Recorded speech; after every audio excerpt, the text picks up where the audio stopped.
Good morning, distinguished Sergei Kozhakevich, distinguished heads of the delegations and colleagues.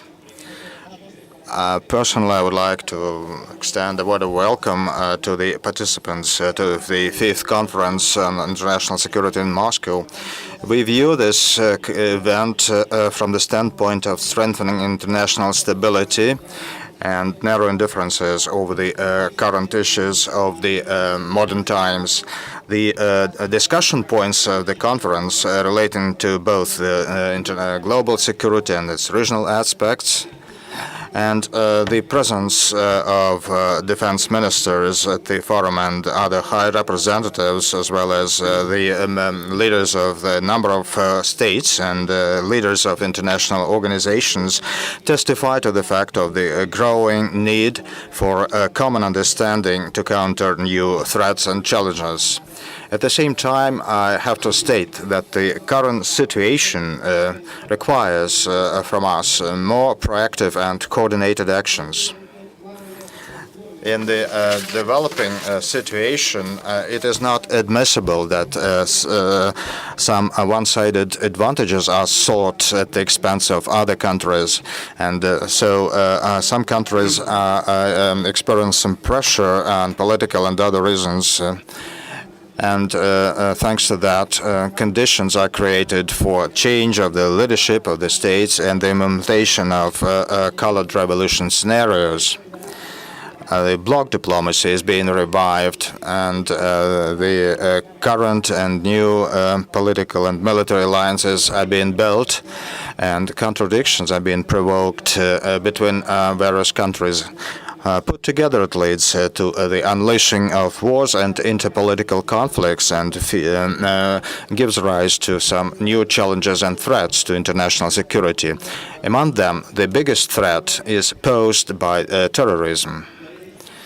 Terrorist attack on a Russian civilian airplane over Sinai, a number of terrorist attacks in Europe and other parts of the world should make the world community to realize one bullet point that Russia is bringing about for some time. It is that we need to unite our efforts to counter terrorism. Of course, the implementation of that task will require a serious political will, and the existing conflicts and contradictions between the countries should be put aside.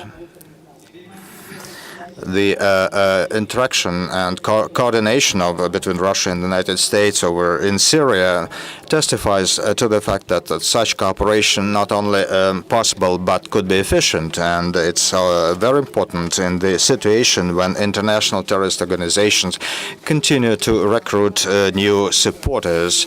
We can watch the activization of terrorist attacks against national armed forces and law enforcement agencies. Recruitment practices are growing using social media, and radicals that return from the combat areas pose a great threat to their home countries. So the strengthening of international security suffers from the continuing instability in a number of states. And many countries that believe they will be left alone face now the problem of refugees and illegal immigration. And related to that, the rise of crime and terrorist activities in their countries. Given all those facts, the participants of the conference are offered to discuss in more details the situation in the Asia-Pacific region, in the Middle East and the Central Asia, as well as on the European continent. The above regions can be subjected to the impacts of new threats and challenges and require a collective response. And it depends on us to what extent it will be efficient and effective. You may know that the Russian president put forward an initiative to build a broad international front, anti-terrorist front, based on the universal foundation of the international law and under the aegis of the United Nations. I'm confident that the consolidation of efforts in the face of the growing threat meets the interests of all the peoples without any exception. Such cooperation is to be based on equal cooperation and respect for territorial sovereignty and integrity of the countries, and the compliance of the principle of non-interference in their affairs. Even now, we can do a lot. Particularly, we can build our cooperation to prevent foreign militants' actions, both in the areas of conflicts and after their return to their home countries.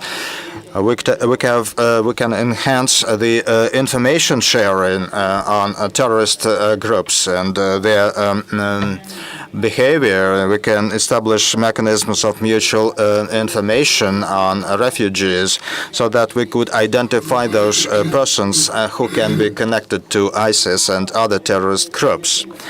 Another relevant topic to discuss is the prevention of all the activities to disseminate terrorist and radical ideas, including the World Web, and the protection of the countries with the help of IT technologies. The effort to identify and stop financing channels will require a separate effort. It is not admissible that terrorists will continue receiving any resources, particularly proceeds from illegal arms trafficking, drug trafficking, and oil trade. All countries should respect their obligations recorded in the Charter of the United Nations. Concurrently, we need to pay special attention to drug trafficking, and we need to support all the measures to strengthen international measures for drug control based on the UN conventions. Russia is prepared for constructive cooperation with any interested states, both on bilateral and multilateral level. I'm confident that today's conference will make it possible to make another step for the sake of prosperity and stability in our countries. I would like to wish all the participants to the forum resultive, productive work for the sake of the strengthening of international security. Distinguished Sergei Kozhegetovich, distinguished heads of the delegations, today assigned an honorable task to announce the statement, welcoming address of the President of the Russian Federation. So, to the participants of the 5th Moscow International Security Conference, I would like to extend a word of welcome to all participants and guests of the 5th Moscow International Security Conference. Over the past years, the forum organized by the Defense Ministry of the Russian Federation has proved to be a useful venue for professional discussions over a broad range of both global and regional security issues for the search of the best solutions. It is important that its participants represent defense ministries of various countries, leading international institutions, and leading Russian and foreign experts. It is quite reasonable that combating international terrorism is the focal point of the event's agenda, since it has grown into an unprecedented phenomenon and challenges the entire civilization. To counter this global threat effectively, the global community should make decisive and well-coordinated efforts.